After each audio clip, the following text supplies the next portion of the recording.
तो कल ये वीडियो मैंने अपलोड किया इसी है, तो बहुत भाई मेरे ऊपर हंस रहा था कि आपका तो स्टॉप लॉस हिट होगा इसी है, लेकिन मैं आपको बताता हूँ इसका स्टॉप लॉस हिट हो गई वो मैं मानता हूँ सी है, लेकिन बाद में मैंने अपनी प्री टेलीग्राम वालों को और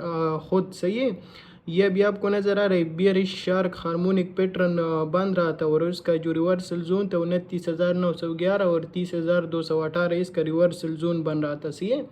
और इधर आपको नज़र आ रहा है हमारा टीपी जो था 29,635 पे सुबह हिट हो गया सही है।